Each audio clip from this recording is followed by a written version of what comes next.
Bagi kita hak umumnya, kalau musafir, bolehlah jamak. Nak qasar ke apa, boleh dah lah.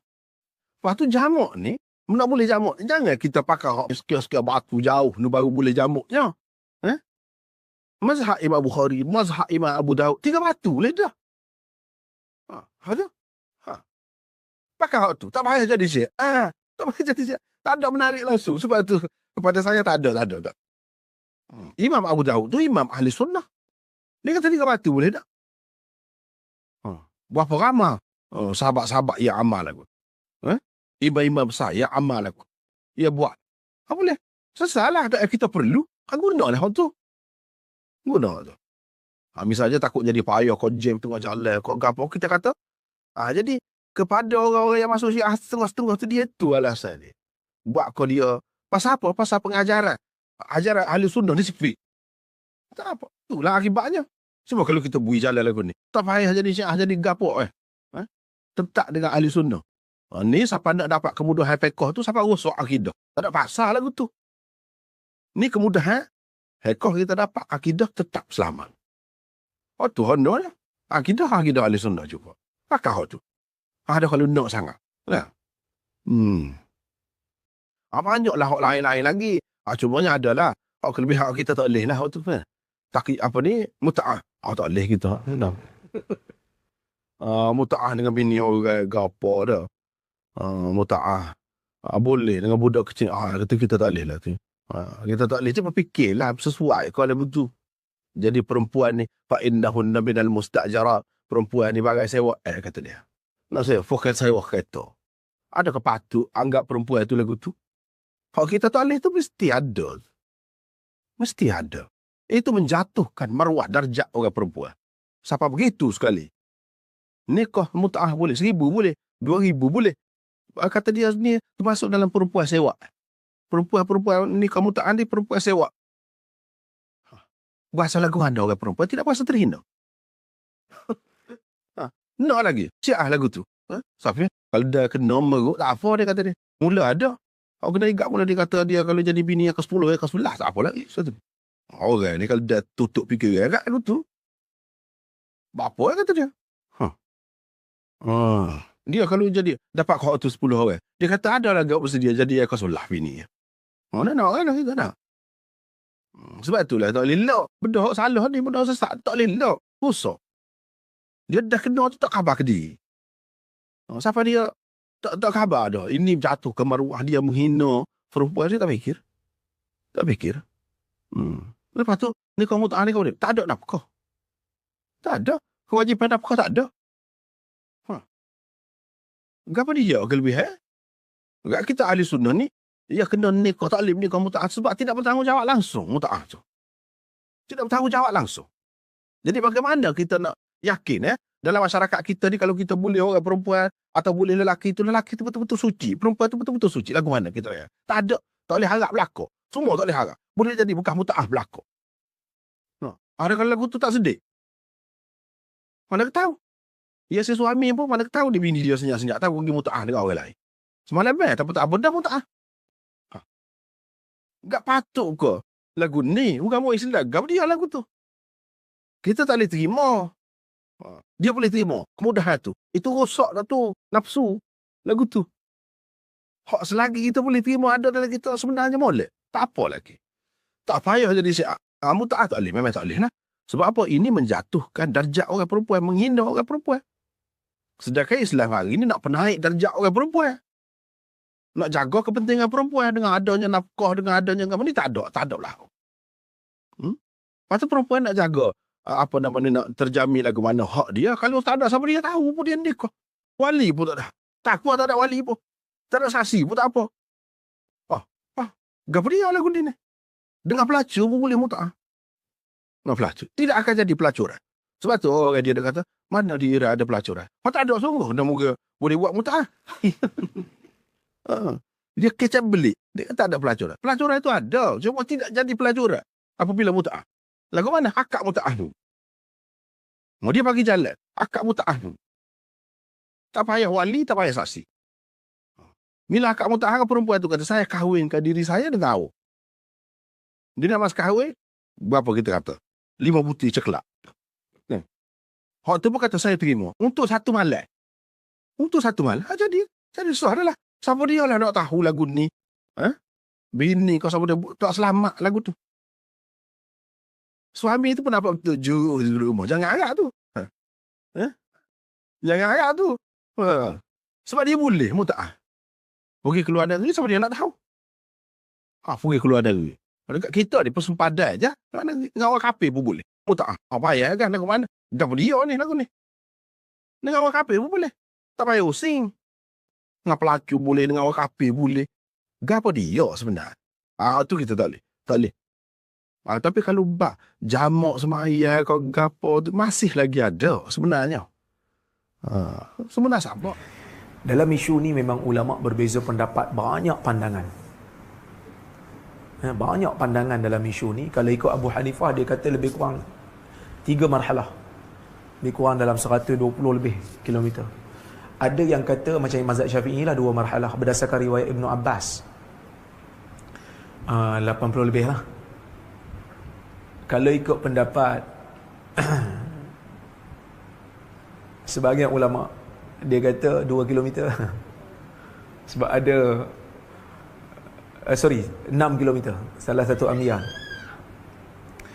Jadi guru saya Syekh Sharaf Al-Qudah, dia ada tulis satu artikel jurnal Masafatu Qasri Salah.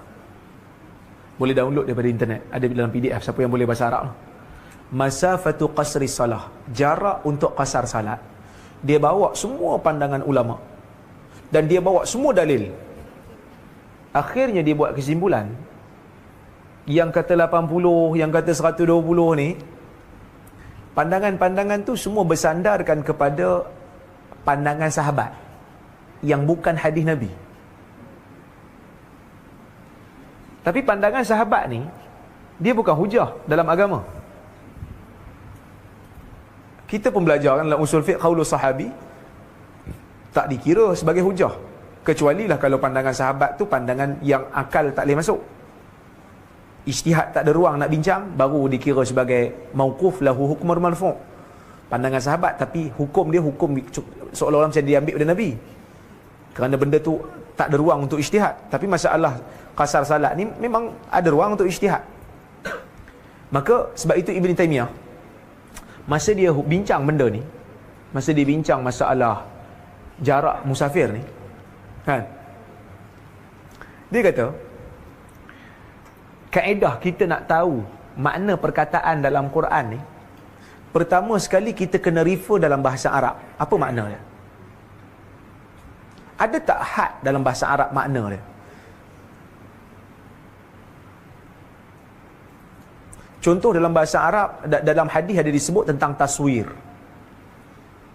Inna ashaddan nasi azaban yaumal qiyamah al-musawwirun. Dalam hadis riwayat Muslim. Sesungguhnya Nabi kata orang yang paling dahsyat kena azab di hari kiamat nanti golongan musawwir. Nak faham makna taswir, musawwir ni, kena refer pada bahasa. Oh, rupanya taswir ni orang yang ukir patung, orang yang lukis potret. So kita faham makna dari segi bahasa. Tapi kalau bahasa pun tak membantu, bahasa tak membantu. Contohnya dalam Quran disebut perkataan salat. Bila kita refer pada bahasa, salat doa. Tiba-tiba Quran kata aqimus salah, dirikan salat. Maka salat tu ada rukun dia, bukan hanya semata-mata doa. Maka bahasa tak membantu, kita kena refer pada syarak. Macam perkataan riba. Riba dalam bahasa Arab apa maksud? Dalam bahasa tanah yang tinggi, tiba-tiba haram riba.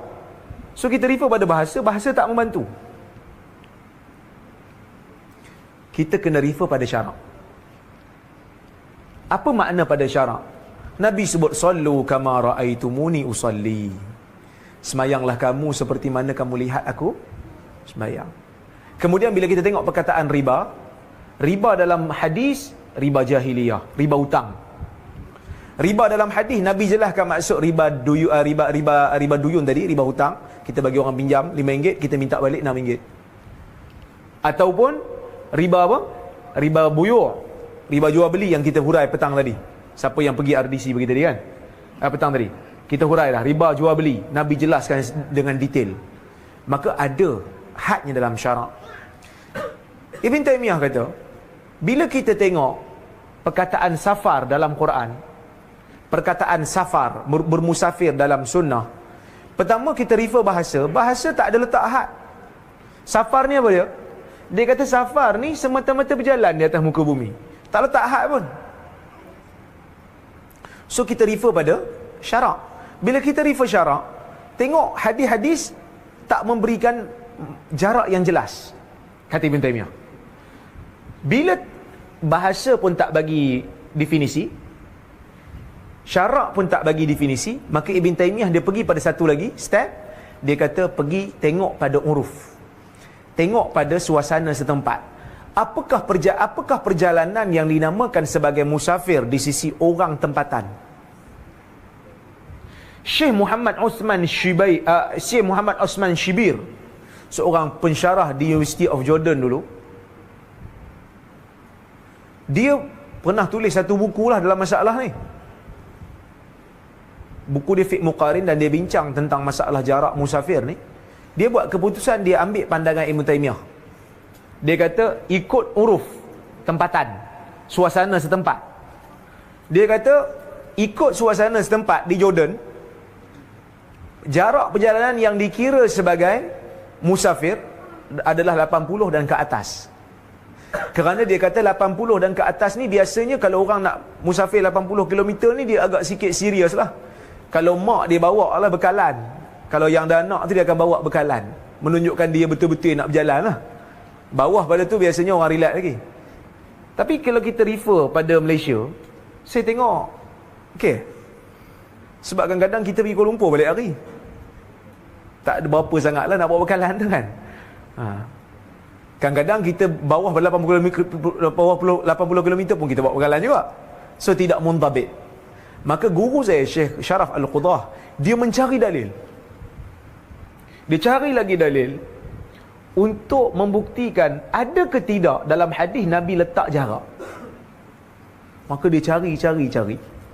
Dia kata dia jumpa dalam riwayat Muslim hadis daripada Syu'bah yang mengatakan Nabi SAW idza kharaja salasata amyal aw salasata farasikh qasara as-salah.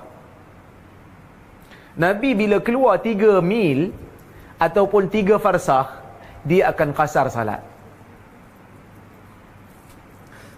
Dia ada syak 3 mil ke 3 farsakh. Dia kata bila ada syak, kita kena ambil yang paling jauh, kerana tu yang yakin. Kan kita syak 3 ke 4 salat, 3 ke 4 kita kena ambil yang 3, kerana 3 tu yakin. So di antara 3 mil dengan 3 farsakh, kita kena ambil yang paling jauh, kerana tu yang yakin. Dekat ni ada syak sikit, maka dia ambil 3 farsakh. 3 farsakh bersamaan dengan, so saya kata tadi 3 farsakh ni ada beza sikit, kerana zaman Nabi tu dikira takribi, anggaran. Ada yang kata 3 farsakh ni 18 km, ada yang kata 24 km. Dia kata bila Nabi keluar 18 km, Nabi qasar salat. Macam perbahasan semakin menarik, kata kan. Tadi macam Bori yang dengar 80 biasa. Tengok 18, oh menarik ni. Dah pasal ni.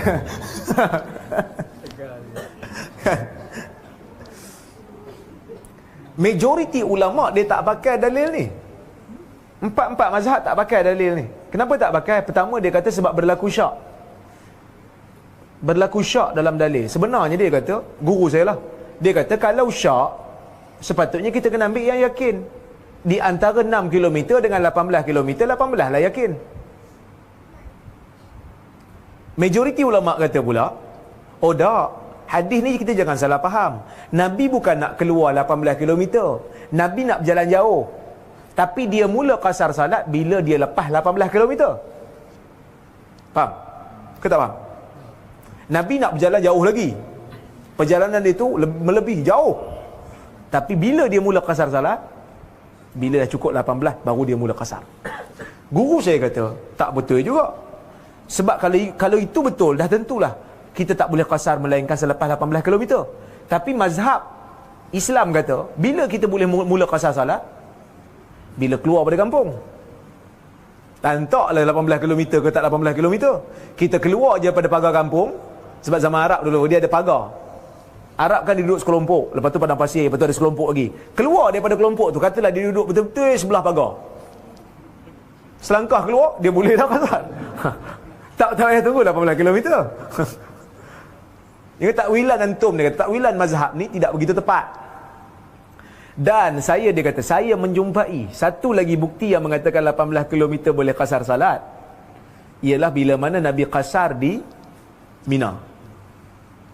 Yang mana Nabi bila salat qasar dekat Mekah, Nabi sebut pada orang Mekah, atimmu salatakum fa inna qaumun safar. Sempurnakan salat kamu kerana kami ni musafir. Tapi bila mana Nabi salat dekat Mina, Nabi tak sebut kat orang Mekah gitu. Orang Mekah sekali qasar. Mekah dengan Mina berapa kilometer? Lebih kurang 18.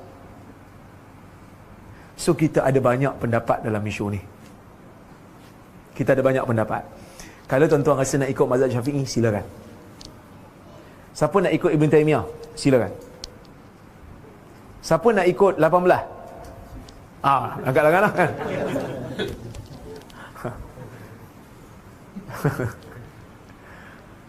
Jadi ada perbezaan tu yang menyebabkan ulama berbeza pendapat lah. Dia masalah ijtihad sungguh lah. Okey, boleh dah?